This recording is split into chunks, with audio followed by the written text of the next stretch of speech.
Hello everyone, welcome to today's class. You remember in the previous class we covered the first and second part of this lesson, the tsunami, where you have witnessed how dangerous the tsunami was and how many lives have been killed in the tsunami. We learned the sad story of Ignatius and his family. Then we learned about Meghna, her family, how she got saved. Then Alma's family's problems and how they lost their lives. Then after that, we had a life story of Tilly Smith, how a young girl saved the lives of many only because she had learned about tsunami in her geography class, and she had watched a video of the signals that the earth gives before the tsunami strikes. Only because of that knowledge that the child could apply it in the situation and save the lives of many people. Okay? But throughout this, we haven't heard anything more about the loss of animals or the death of animals. It is said that whenever a natural calamity strikes, the loss of the lives of animals will be comparatively too less with that of human beings. Have you ever thought how it can be? What may be the reason? Animals are less affected by the natural calamities than human beings. That'll be pretty interesting, right? That means we may need to know something from the animals as well to know about the natural calamities, or how to save ourselves from the natural calamities. All right, so these sections of the lesson is telling a bit more about these aspects, okay? Why animals are less affected by this tsunami, okay? And before that, may I invite your attention to the photograph given at the right top of section 3 of the lesson. Can you please look at the photograph? What is that all about it? You can see a young man or a boy of around 13, 14 years or so, sitting, looking quite heavy. Can you read his feelings? What is in the background? The surging water coming up and up and up, or completely a kind of lost scenario, a picture of some distraction. You can see he is sitting on a box or so. Maybe the house is broken. And who is with him? His pet dog is with him, right? What must have happened to his family? He must have lost them, right? What may be his feelings? Lonely, hungry, confused, terror-stricken. What else? Very emotional, too sad, hopeless, traumatized, dazed, don't know what to do, where to go, completely sad over the loss of his family, loss of the house, such kinds of devastation. Okay? Have you heard something about the earthquake in Bhuj, Gujarat, so many years back? What was the result? So many parents died and so many children became orphans. You know, whether people were rich or poor, when a natural calamity strikes, what happens? Everybody will become poor. Such a natural calamity destroys everything. So many children, rich or poor, they are thrown out to be orphans. They don't have anywhere to go, no houses, no money, nothing to eat. Many such children will be taken to the streets, or they force themselves to street as beggars in order to have a living. Can you imagine a situation like that in our life? All of a sudden we are thrown on the street. Have you ever thought about such kind of condition? And just like as so many hundreds and thousands of people are thrown into such poverty, nobody to care. So that is what the picture is reminding us about, or bringing us in the future of the child. What must be the future of the child? Will he be able to go to school? Will he return to his normal life? Because everything is gone, even family is gone. So this is what we have to think about, people in their sufferings. A small amount of help will be a huge thing for them. So little acts of kindness will lead to the life of somebody, to bring up the life of somebody. So we can add value to others' life in this ways of little kindness. Okay, little ways of kindness. So we should never keep ourselves away from these acts of kindness. There are millions of people suffering, and our little helps will be greatly important for them, even though we find it as some kind of pittance, a very less amount, no use about it, but for them it is something so great. So we say kindness is a language the deaf can hear and the blind can see. So when we learn this lesson, at last we realize the fact that though you being a child, don't have the impression that you can't build the society. Each one can, in a small little measures, build the society, serve the society. You don't need to have a degree in social work in order to be a person of social work, or in order to serve a community or a society. Okay, it is a small amount of help that we can do, not even in the form of money, but in any form of service, right? Maybe a public service, maybe cleaning, maybe helping somebody cross the road, maybe attending to some old people, maybe doing at home, or maybe in your neighborhood. So anything can be so big it amounts to or accumulate to so big a change in the society. So when we read this lesson about natural calamity and the aftermath and the impact of the calamity upon human lives, we should feel that we should rise up to the occasion and help the poor. Now we are undergoing a great crisis, global crisis of corona pandemic. Though some people are sitting at home making videos and singing and doing artwork, there are millions and millions of people who have lost their job, the daily wages, the rickshaw pullers, the waste managing people, the fishermen. Such kind of people, they live on their daily work, they earn their living. For them, life is terrible. There are people who don't have anything to eat, but they don't beg, they don't ask anybody. So these times are the toughest times to test anybody's kindness and charity. If we can be of help to anybody with a bit of help in the form of money or resources or food grains or whatsoever, will be a great social service for our community, for our society. Okay, with this thought, let us move on. And you have read the picture and you understood what a terrible situation is. Can we fix ourselves in that position? It's very impossible. It's very terrific, or it is very terrible, unimaginably terrible to fix ourselves in that position. God's grace, it should not happen ever, right? But we should be sympathetic, compassionate, and empathetic about the people who are in sufferings, that we should also to extend helping hands to them, thinking that if we were in such a position, what would we expect from others?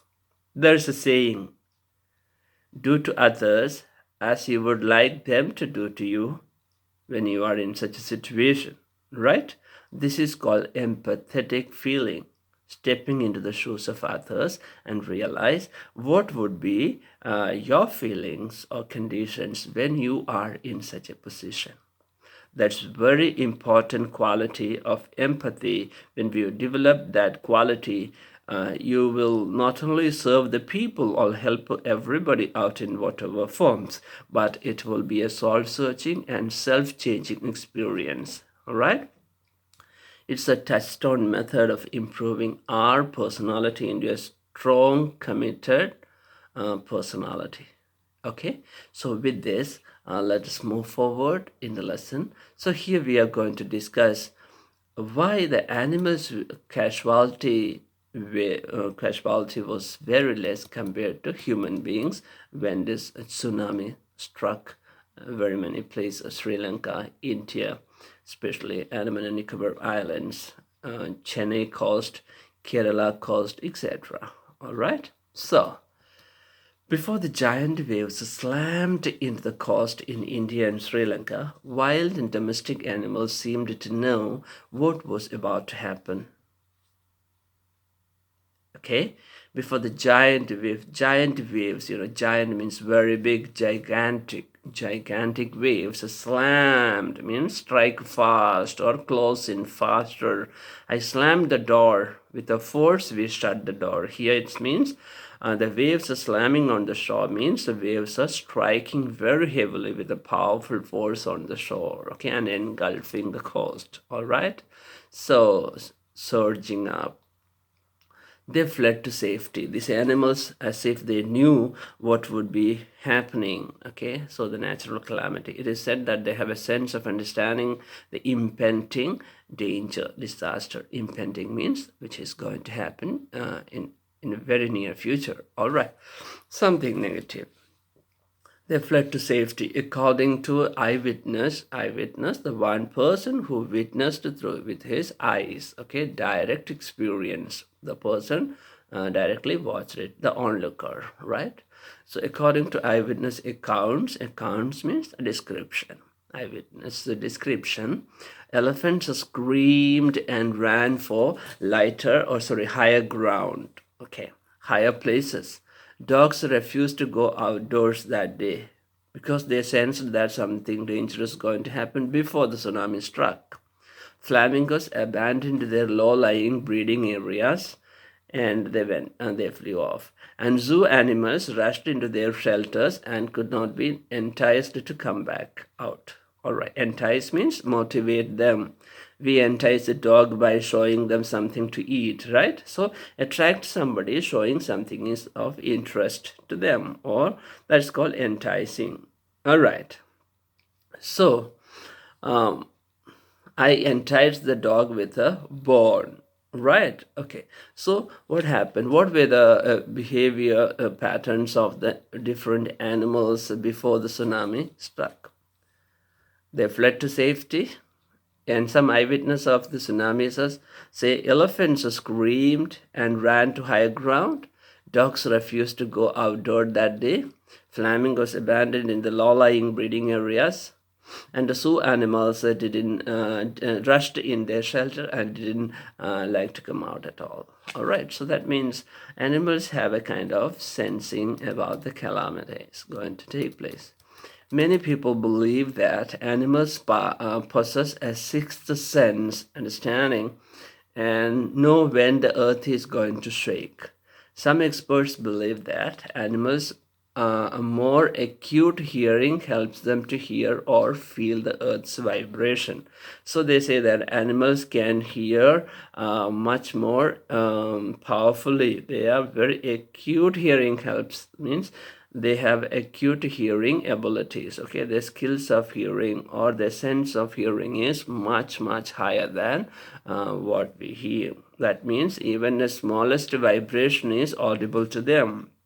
Animals get such vibrations faster, and we know what in what heads we can listen to the sound properly, the vibrations properly. Okay, so but the animals have the ability to hear much lesser sound as well. Okay, so that's the reason that they come to know about the tsunami earlier. Okay, so through the vibrations and the low sounds they can. It means their hearing capacity is so good, so sharp that even a very lesser sound, lesser frequency sound, which the human beings can never hear with their ears, can be heard by the animals. All right, so that's what the hearing capacity, maybe because of that. All right, some experts or some people say that animals have sixth sense, but experts say that it is not a sixth sense or fifth sense or anything like that. It is only because they have the higher and sharper hearing capacity than what the human beings have. All right, so we cannot be very sure whether animals have a sixth sense or not, but the fact is that giant waves that rolled through the Indian Ocean killed more than 150,000 people in a dozen countries, but not many animals have been reported dead. We understood the reason behind that. Okay, so once again, we talked about the acute hearing capacity of the animals, which help them hear the smallest vibrations of the earth. They can sense an approaching disaster long before humans realize what is going on. Okay, so we cannot be sure whether the animals have a sixth sense or not. Did you notice the spelling of weather? Whether. Weather means if. Okay, so what is the other weather? Local temperature, climatic conditions, etc. That is W. Weather reports. Weather. Don't intermix both of them or replace both of them. Okay, the meaning will be very catastrophic. All right, so now, how do you know that the animals were less affected by the natural calamities than how it affects the human beings? The proof is that around 150,000 people in dozen countries lost their lives in the tsunami, but not many animals have been reported dead. What's the reason behind that? The reason they say behind it is the higher and sharper hearing capacity of the animals. All right. So along India's Kudalur coast, Tamil Nadu. Okay, Kudalur is Tamil Nadu. Along India's Kudalur coast, where the thousands of people perished, buffaloes, goats, and dogs were found unharmed, unaffected. All right, unhurt. The Yala National Park in Sri Lanka is a home of a variety of animals, including elephants, leopards, and 130 species of birds. 60 visitors were washed away from the Patnangala beach inside the park, but no animal carcasses means dead bodies, no animal carcasses were found except for 2 water buffaloes.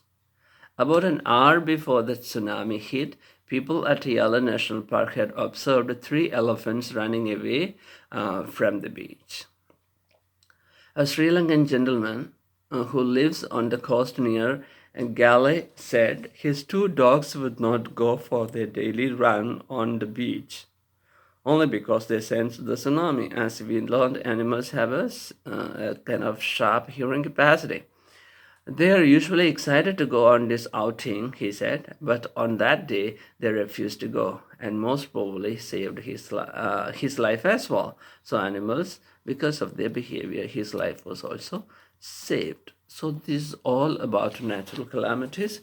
Beyond the death rate or the toll or the numbers of death and destructions we heard or we learned from the lesson, there are so many human values that we have to understand, right? How we respond in a calamity, how we react to people who are in sufferings. Not only that, how much should we have the knowledge about disaster management or to escape from an impending disaster? So it is a great life skill. We call it survival skills, how to survive a natural calamity, a tsunami. Okay, this should be the one thing which should be taught very compulsorily in all the schools, because every human being should have a survival skills. Okay, so if education is for a livelihood, education should also be there to help us live safely, okay, or save ourselves from the disaster or natural calamities, problems in our lives. So life skill education, especially education which will teach survival skills, are very, very essential in our life. Okay, that's the importance of life skill. If somebody asks what is the importance of life skill education in schools, you can cite the examples and you can tell, yeah, this is because of these reasons. Which sadly, many of our educational institutions do not provide proper life skill education, rather we are text based. So a disaster management, a lesson on this one should help us understand how to withstand or how to manage ourselves in this kind of calamities. Okay, I think we discussed a lot about how to manage ourselves, how we should be aware about it, etc., and how we should share our concerns with the affected people, how to help them, what social commitments we should have, how can we serve or serve the society, etc.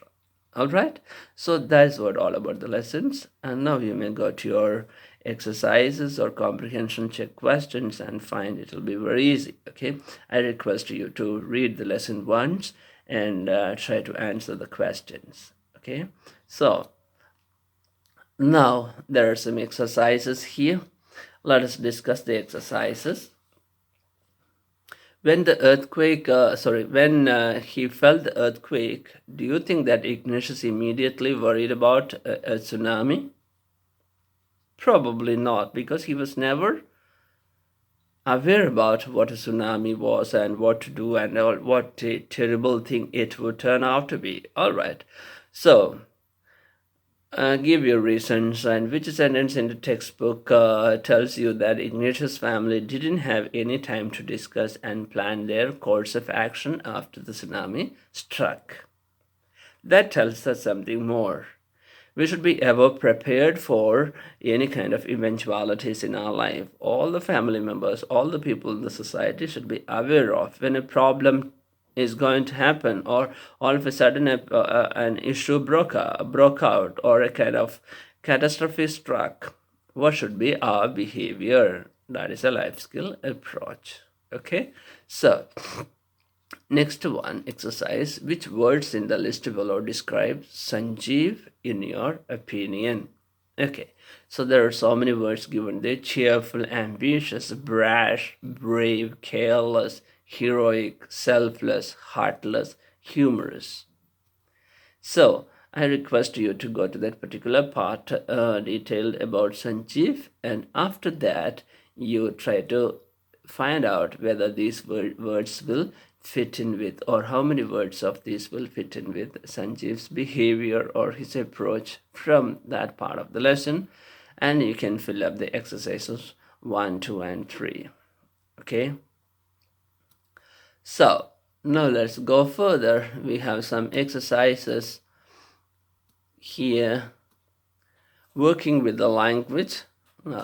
Let's see, it's very interesting. So go through part 1 carefully and make a list of as many words as you can to find that indicate a movement of different kinds. Okay, so there's one word that occurs repeatedly. Count how many times. All right, put them into 3 categories. So movement words. Fast movement, there are some words as kind of slapping and lashing, striking, etc. Slow movements, all right? Then neither slow nor fast. So these words, you may make 3 columns and you can sort out as many words as available to denote these movements, all right?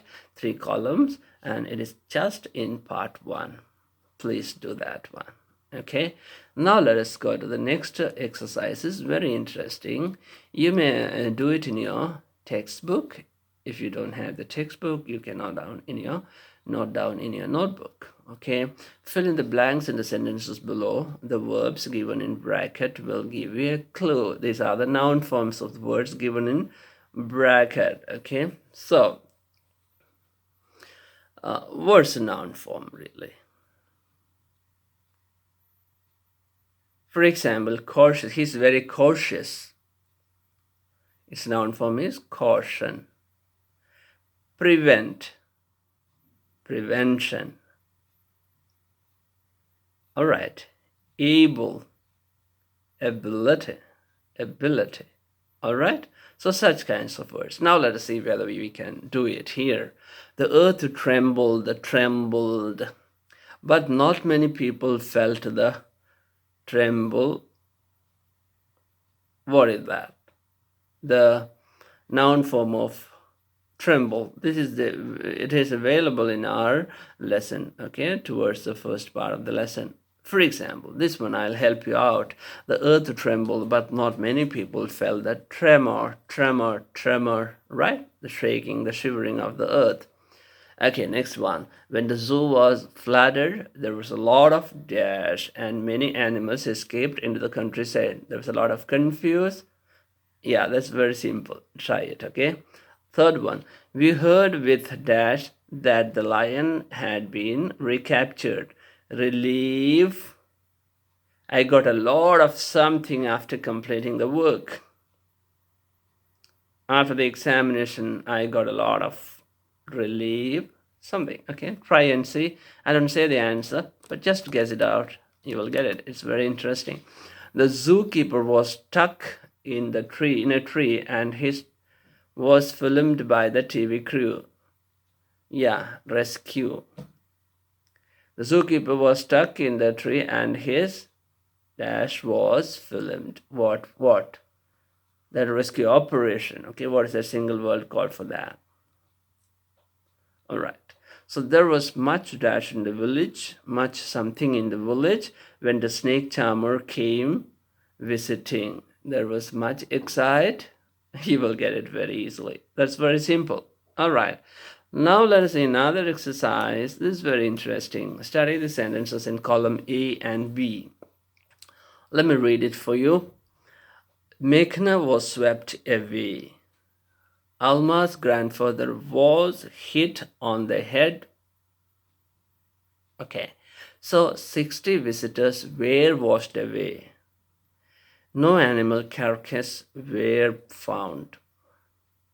The waves swept Meghna away. Who swept Meghna away? The waves. Something hit on Alma's grandfather's head.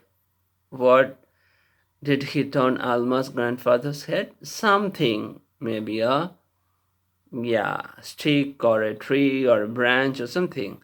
The waves washed away 60 visitors. Who washed away? The waves washed away. So next one, people didn't find any animal carcass. Who didn't find? People didn't find. All right. So in the second column, you will see that who is doing the work, who is active here. Okay. The first A column, it is said what is done, what happened. What happened? Meghna was swept away. By whom? By the waves. Alma's grandfather was hit on the head with something or by something. Okay, yeah. 60 visitors were washed away. Who were washed away? 60 visitors. What happened? 60 visitors were washed away. So what happened is given importance, right? So no animal carcass were found by people, by anybody. Okay, what was not found? No animal carcass were found. Okay, now the second column. So in the first column it shows what has been done, not who does it. Okay, so second column, does it say who does it? The waves swept Meghna away. Who swept Meghna away? The waves. Something hit Alma's grandfather. What hit? Something. Okay, the waves washed away the visitors. Who washed away the visitors? The waves. People didn't find. So who does it is given in the B column. Okay, so who is doing, the person who is doing the work is given in the first column, so sorry, B column. That means who acts, who does the work. So active voice, okay, the person who does the work is given importance here, coming in the first, who. Okay, so in the first column it is what is done. Who does it? What is done? Who does it? Whenever a sentence is giving the answer, who does it? That is an active voice, because the person who does the work comes in the beginning of the sentence, and but in the A column, what is being done or what is done or what was done is given importance. So the work is given importance. That is a passive voice. All right, so how will you identify a passive voice? There will be some, most of the time, an attachment. By somebody, Mekana was swept away by the waves. Alma's grandfather was hit on the head by something. Okay, 60 visitors were washed away in the current. Okay, no animal carcass were found by the people who searched for it. All right, so now there is a very good exercise here. You have to write column A and B. Compare the sentences in A to the ones in B. Who is the doer of the action in every case?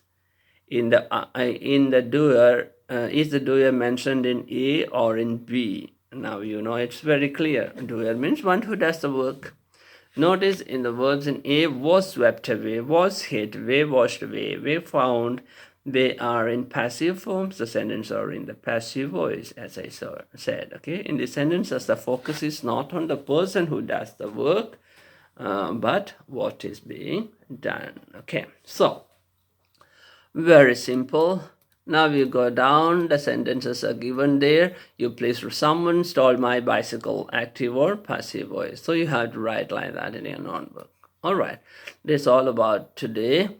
Now there are some questions which we can do in some other forms like a diary entry or so.